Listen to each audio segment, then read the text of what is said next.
भगत सिंह को फंदे पर लेकर गए, तीनों दोस्त एक साथ खड़े हैं। अंग्रेज पूछते हैं कोई आखिरी ख्वाहिश? शहीद आजम कहता है तुम जैसे कुत्तों को देश से बाहर निकालना। इंकलाब जिंदाबाद, इंकलाब जिंदाबाद, इंकलाब जिंदाबाद।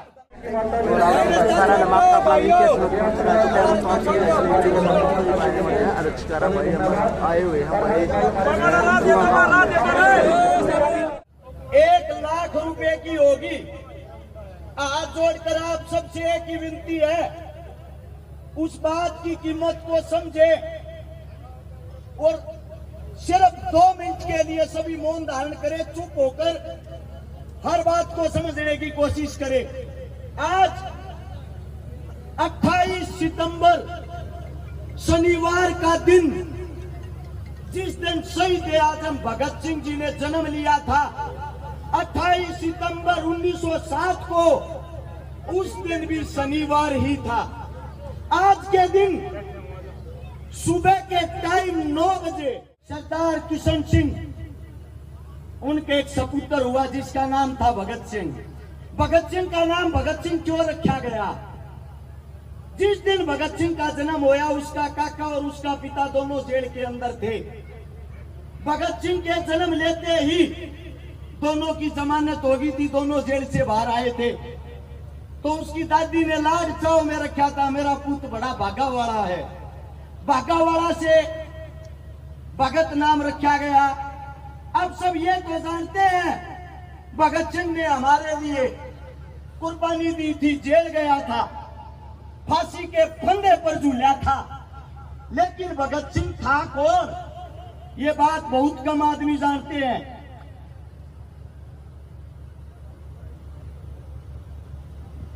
सबसे बड़ी चीज, शहीद आजम भगत सिंह, उनके काका, दोनों के दोनों उनके पिता, तीनों के तीनों क्रांतिकारी। उनके दादा अर्जुन सिंह क्रांतिकारी। देश के लिए उनके काका ने जेल के अंदर ही अपनी शहादत दे दी थी। अब बात यह आती है, भगत सिंह की ज्यादा लंबी चौड़ी बात बताऊंगा तो शायद आप लोगों की समझ में नहीं आएगी, लेकिन उसके जीवन की एक आखिरी 12 घंटे बताता हूं। आखिरी 12 घंटे आपकी आंखों से आंसू की जगह खून निकल आएगा। 23 मार्च का वो दिन, सुबह की टाइम, जोरदार आंधी आती है और जेल के बाहर से आता है जेल का नाई बरकत सिंह। ओए आज मेरा भगता नहीं रहेगा, ओए आज मेरे भगते को फांसी तोड़ देंगे। हर जेल के गेट को बंद करते हुए, रोते हुए, इतनी देर में बाहर से पुलिस प्रशासन आती है कि भगत सिंह को जेल से बाहर निकाल लो। 13, 14, 15 नंबर बैरक में तीनों दोस्त, भगत सिंह, राजगुरु, सुखदेव। 14 नंबर में भगत सिंह। अगर कोई साथी ये सोचता हो ज्यादा लंबा तगड़ा भगत सिंह था, 5 फुट 10 इंच हाइट, 57 किलो वजन, 27 की कमर, 32 की छाती, 7 से 8 नंबर का जूते का साइज, 6 बाई 6 की उसकी चक्की थी जिसके अंदर वो विश्राम करता था। भगत सिंह का वजन फांसी के टाइम 5 किलो बढ़ गया था।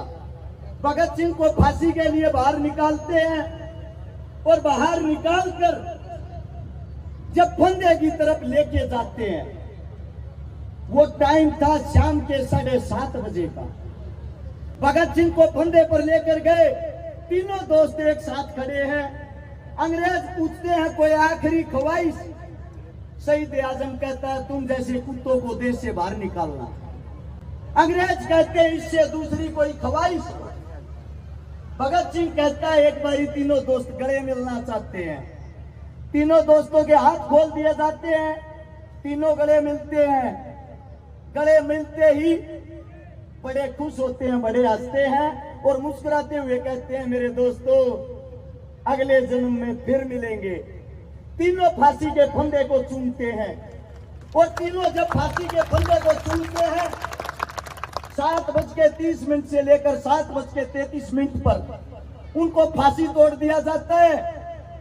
फांसी तोड़ने के बाद तीनों को जब नीचे उतारा गया, उसके बाहर जो आवाम थी, जो जनता थी, वो तिलमिला रही थी, वो रो रही थी। उस जनता की संख्या 1 लाख से ज्यादा थी।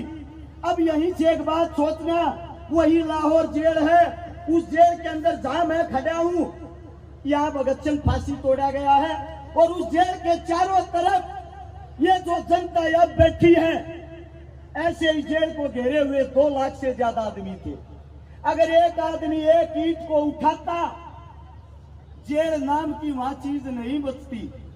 उन्हीं के अंदर जेल के बाहर एक बोगा भंगी खड़ा था, बोगा वाल्मीकि जिसका नाम था, और भगत सिंह से जिसने ये बोला था, ओए भगते तेरे को आखिरी रोटी अपने हाथ की खवाऊंगा रे। जो बोगा वाल्मीकि था वो भगत सिंह की जेल की सफाई करता था। भगत सिंह ने एक दिन उससे कहा, जीते जी अग बेटा मेरे लिए रोटी लेके अपने घर से। बोगा कहता मैं वाल्मीकि समाज का हूं, आप उच्चतम समाज से आते हो सरदार जी, मेरे हाथ का खाना कहां खाओगे। भगत सिंह ने कहा तू मेरी बेबे है, तू मेरी माँ के समान है, जो मेरे मलमूत्र को साफ करता है। जब मैं अपनी बेबे की याद करता हूं तो तेरे अंदर अपनी बेबे देखता हूं, मेरे हाथ की, तेरे हाथ की मैं रोटी खाना चाहता हूं, रोटी बना के लाना। बोगा रोटी बना के लाता है, भगत सिंह के सामने रख देता है। भगत सिंह ने टूक तोड़ के जब मुंह में दिया ना, बोगे की आख्या मासुआन लागे रे भगते, तना लोग ठीक पूछा रहे, तू जात पात धर्म मजहब क्या नहीं मानता रहे, सबसे बड़ा एक ही चीज है, और वो चीज है भाईचारा। उसी बोगे से भगत सिंह ने कमेंट किया था कि जब भगता फांसी टूटेगा आखिरी रोटी तेरे हाथ की खागा। और वो बोगा जेल के कबाड़ पीटता है, अरे मेरे भगते ने मेरे हाथ का एक टूट तो खा लेने दो, अरे ओए बदतमीजो, उसके बाद फांसी पर चढ़ा दियो। बाहर बोगा रोन लाग रहा, परिवार रोन लाग रहा, और अंदर जिनको फांसी तोड़ी गई उन्होंने देखा कि जेल के अंदर अगर सारी जनता भाग आई, कहीं जेल को ना तोड़ दे, इसीलिए ट्रक मंगवाया गया। एक ट्रक के अंदर भगत सिंह, राजगुरु, सुखदेव को, जिनको लेटा कर उनके कुल्हाड़ी से बोटे बोटे किए गए, और फिर एक बोरी के अंदर उनकी लाश को डाला। वह लाश डाल के जेल का पिछला गेट फाड़ के और उड़े के लेकर के लेकर गए, और दूर ले जाकर सतलुज नदी के किनारे मिट्टी का तेल छिड़क कर आग लगा दी। जब इस बात का पता लगता है हिंदुस्तानियों को, वहां भागते हैं, उन लाशों को बचाते हैं, उन लाशों को बचा के लेके सुबह के टाइम उनका अंतिम संस्कार करते हैं। अपने हिंदुस्तान के अंदर उस टाइम भी एक कमी थी, आज भी एक कमी है। जब वो शहीद हो गए, उनकी लाश का अंतिम संस्कार करने के लिए 5 लाख आदमी एकत्रित हुए थे, और भगत सिंह कहता था अगर जिंदा रहते हुए 5 लाख आदमी एकत्रित हो गए, हिंदुस्तान को आजाद करा दूंगा। आज भी इस देश को भगत सिंह की जरूरत है। आज भी इस देश के हालात बताता हूं, शेर टंगे थे फांसी पे और गिद्दड़ बन के राजा। एक क्रांति की और जरूरत है, सुनता हो तो भगत सिंह उल्टा आ जा। आप लोगों के बीच में आज एक बात बताता हूं। भगत सिंह की मां ने कहा था, ये बेटा तू उल्टा भी आवेगा कि ना आवे। भगत सिंह ने कही तेरी मां आऊंगा, बिला पहचानूंगी क्यों कर, बिला जो हक के लिए, जुल्म के लिए, किसानों के लिए, जवानों के लिए जो लड़ता दिखाई दे, उसी के अंदर सोच लेना तेरा बेटा भगत सिंह है। आज भी आप लोग उन पार्टियों के गुलाम हो रहे हो, बताते हुए शर्म आती है। जुआ गांव में ये प्रोग्राम जुआ गांव की तरफ से कराया गया है। शहीद आजम भगत सिंह का यहाँ जन्मदिन मनाया गया है, और कांग्रेस और बीजेपी पार्टी वाले फोन कर कर अपने कार्यकर्ताओं को बोल रहे हैं कि अरेस्ट चकारा के प्रोग्राम में एक भी आदमी नहीं जाना चाहिए।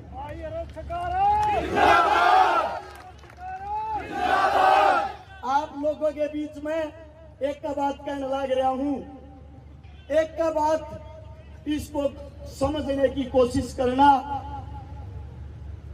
थारा छोरा भगत सिंह ने दोबारा जिंदा करना चाहा है, वह लड़ाई दोबारा लड़ना चाहा है। एक हफ्ता अपने बालक का साथ दे दो, 1000 भगत सिंह बना दूंगा, गारंटी है।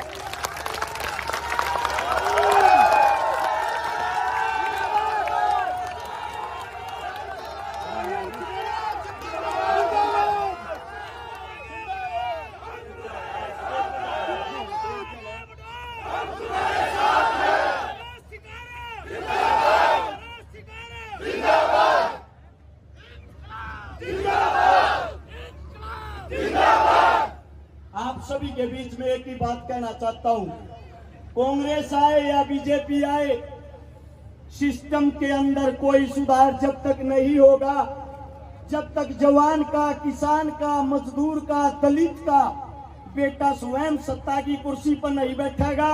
एक बात आप लोगों के बीच में कहता हूं, जईब की बार हमने गोवाना जीत लिया, अगली बार सारे गरीबा के बड़का ने कुर्सियां पर बैठाऊंगा और हरियाणा जीत कर दिखाएंगे।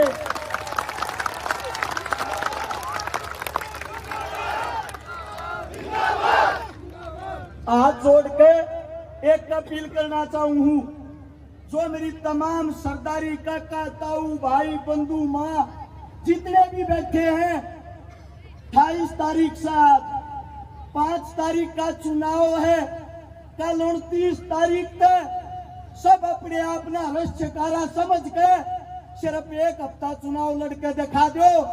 ये जो सियासी पार्टियों के गुंडे हैं, इनके राजनीति वाले बस्ते, गारंटी देता हूं खूंटी पर टंगवा दूंगा।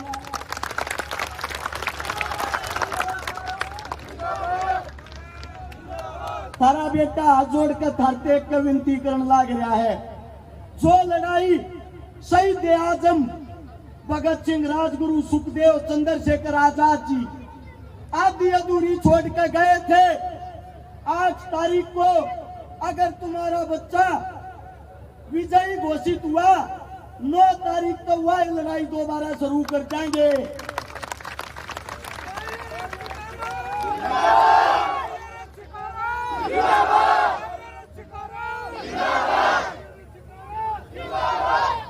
मेरी 5 महीने की बच्ची है, अपनी बेटी की सौगंध खा के कहूं हूं, थारा बालक जब तक थारे बालक के शरीर में खून की आखिरी बूंद रहेगी, थारे लिए लड़ता रहेगा, जिंदगी में धोखा नहीं देगा रे।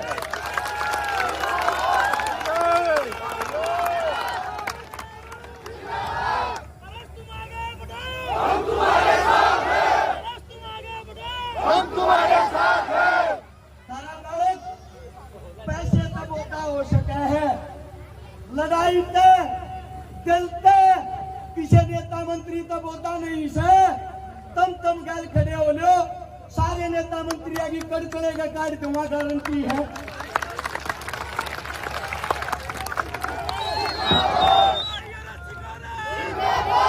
मेरे मुख से कोई गलत शब्द, गलत बात निकली हो, थारा बेटा हूं, थारा बालक सू, थारा यो प्यार प्रेम देख के थोड़ा भावुक हो गया, उसके लिए माफी चाहता हूं, क्षमा चाहता हूं। जो जहां बैठे हैं न्यू के न्यू बैठे रहियो, 20 मिनट का प्रोग्राम रह गया, सिर्फ 4 हरियाणवी कलाकार रह गए, तमना अपने बच्चे की कसम लाकर को कीते तभी नहीं लगा ना, न्यू मानेंगे जुआ गांव में गए थे, हमारे सम्मान नहीं मिला। आज जोड़ के एक बात कहूं, इस धरती की कसम खा कर कहूं, थारे दूध न थारा चोरा न जाओगा नहीं, गल गल खड़े हो जो।